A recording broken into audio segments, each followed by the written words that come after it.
Cipher Pakistani सियासत में Panama के बाद ऐसी इस्तिलाह है कि ज़बान ज़द-ए-आम है, लेकिन शायद कोई इसके बारे में मुकम्मल मालूमात रखता हो कि आखिर साइफर होता क्या है। तो चलें आज आपको तफसील से बताते हैं कि साइफर होता क्या है। इस तफसील में आपको हैरत अंगेज इंकशाफात और ऐसी मालूमात भी मिलेंगी जो इससे पहले शायद ही आपको मालूम हो। साइफर किसी भी अहम और हसास नौयत की बात या पैगाम को लिखने का वो खुफिया तरीका कार है जिसमें आम जबान के बजाय कोड्स पर मुश्तमिल जबान का इस्तेमाल किया जाता है। किसी आम सिफारती मरासले या खत के बरक्स साइफर कोड जबान में लिखा जाता है। साइफर को कोड जबान में लिखना और इन कोड्स को डी कोड करना किसी आम इंसान नहीं बल्कि मुत्तलिका शोबे के माहिरीन का काम होता है, और इस मकसद के लिए पाकिस्तान के दफ्तर खारजा में ग्रेड 16 के 100 से जायद एहलकार मौजूद हैं जिन्हें साइफर असिस्टेंट कहा जाता है। ये साइफर असिस्टेंट पाकिस्तान के बैरून मुल्क सिफारत खानों में भी तैनात होते हैं। बरतानवी नशरियाती इदारे की रिपोर्ट के मुताबिक पाकिस्तान के साबिक सफीर असद मजीद और अमरीकी सिफारतकार डोनाल्ड लू से वाशिंगटन में एक खाने पर गैर रस्मी मुलाकात हुई। इस मुलाकात में अमरीकी ओहदेदार ने पाकिस्तान से मुतल्लिक अहम अमूर पर अपनी राय का इजहार किया। असद मजीद ने ये समझा कि ये गुफ्तगू इंतहाई अहमियत की हामिल है, लिहाजा इससे मुतल्लिक दफ्तर खारजा को आगाह करना जरूरी है।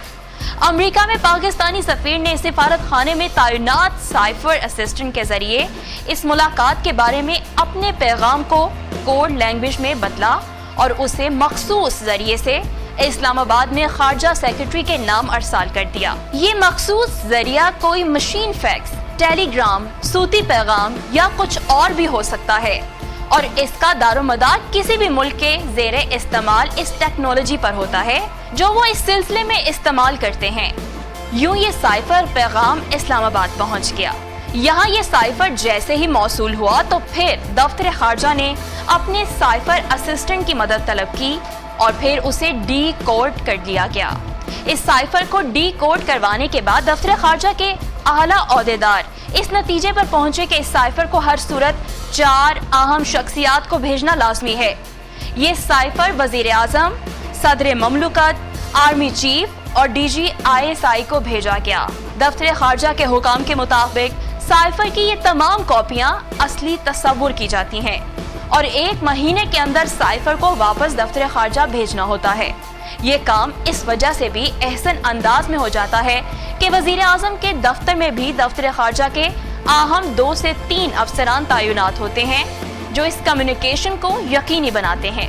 दफ्तर खारजा को आर्मी चीफ, DGISI और सदर ममलुकत को भेजी गई कॉपियां तो दफ्तर खारजा को मौसूल हो गईं, मगर वजीर आजम को भेजा गया साइफर दफ्तर खारजा को मौसूल नहीं हुआ, जिससे ये खदशा पैदा हो गया है कि कहीं उसका कोड कंप्रोमाइज तो नहीं हो गया या कहीं ये साइफर किसी दूसरे मुल्क के हाथ तो नहीं लग जाएगा। यही वजह है कि हुकूमती हलकों में भी इस हवाले से तफ्तीश पाई जाती है। साबिक वजीर खारिजा शाह महमूद कुरैशी ने बताया है कि आम तौर पर ऐसी क्लासिफाइड दस्तावेजात को पब्लिक नहीं किया जाता, ताहम उनके मुताबिक ये साइफर अभी भी ईवान सदर और दफ्तर खारजा में मौजूद है। उनके मुताबिक हुकूमत का ये तासुर देना कि साइफर गायब हो गया है ये दुरुस्त नहीं है।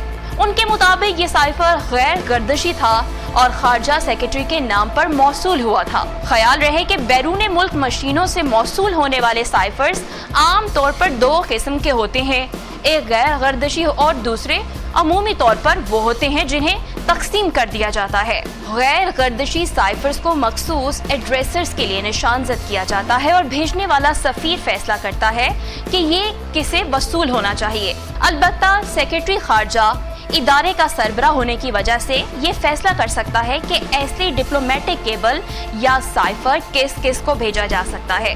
दफ्तर खारजा की साबिक तर्जुमान तंसीम असलम के मुताबिक दफ्तर खारजा की मुख्तलिफ इस्लाहात हैं, मगर बुनियादी तौर पर साइफर भी टेलीग्राम, खत या फैक्स ही की एक शक्ल होती है।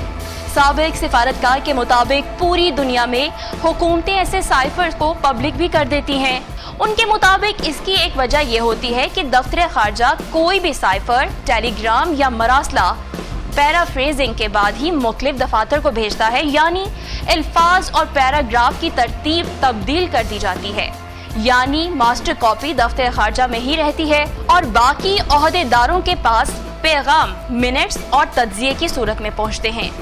सेक्रेटरी खारजा इस हवाले से खुद वजीर आजम को ब्रीफिंग भी देते हैं।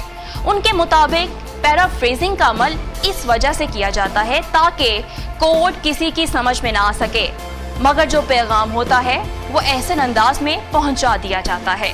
उनके मुताबिक दफ्तर खारजा और मुल्क के चीफ एग्जीक्यूटिव को ना सिर्फ उसे डी क्लासिफाई करने का इख्तियार हासिल होता है, बल्कि वो इससे कबल भी साइफर, टेलीग्राम या मरासले की तब्दील शुदा कॉपी किसी भी रियासती या हुकूमती ओहदेदार को भेज सकता है जिसने वतन और आइन से वफादारी का हल्फ उठाया होता है।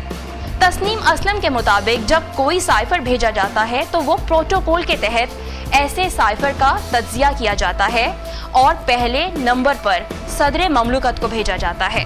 उसके बाद वजीर आजम, फिर वजीर खारजा और फिर सेक्रेटरी खारजा का नंबर आता है। उनके मुताबिक इसके बाद ये दफ्तर खारजा की सवाबदीद होता है कि वो जिसे मुनासिब समझे भेज दे। तस्नीम असलम के मुताबिक साइफर की मास्टर कॉपी तो दफ्तर खारजा के पास ही रहती है, ताहम अगर किसी वजह से कोई साइफर ना चाहते हुए भी पब्लिक हो जाए तो फिर कोड तब्दील किए जाते हैं और इस हवाले से दफ्तर खारजा जरूरी इकदाम उठाता है। ऑफिशियल सीक्रेट एक्ट के तहत कार्रवाई कैसे आगे बढ़ाई जाती है, जुर्म साबित होने पर कितनी सजा सुनाई जा सकती है।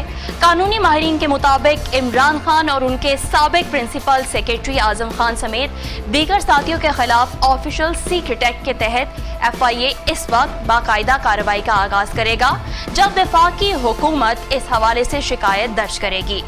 ऑफिशियल सीक्रेट एक्ट बरतानवी दौर में सन 1923 में बनाया गया कानून है। उनके मुताबिक इस कानून की दफा 3 के तहत ज्यादा से ज्यादा सजा 14 वर्ष या सजाए मौत है। उनके मुताबिक इस दफा के तहत अगर किसी ने कौमी मुफाद के खिलाफ अहम मालूमात, मंसूबा या मरासला किसी दुश्मन या गैर मुल्क को दिया तो फिर ऐसी सूरत में ये सजा सुनाई जा सकती है, मगर सिर्फ दस्तावेज अपने पास रखना या कहीं से हासिल कर लेने की पादाश में 3 वर्ष तक सजा सुनाई जा सकती है। ये ट्रायल एक मजिस्ट्रेट के सामने या सेशन कोर्ट में चलता है और शिकायत बाकायदा दर्ज होने के बाद अगर FIA किसी को गिरफ्तार करती है तो ऐसे में मुलजिम सेशन कोर्ट से जमानत हासिल कर सकता है। उनके मुताबिक क्योंकि ये साइफर विफाकी काबीना ने पब्लिक कर दिया है तो ऐसे में इस मुकदमे में ऑफिशियल सीक्रेट एक्ट लागू नहीं होता।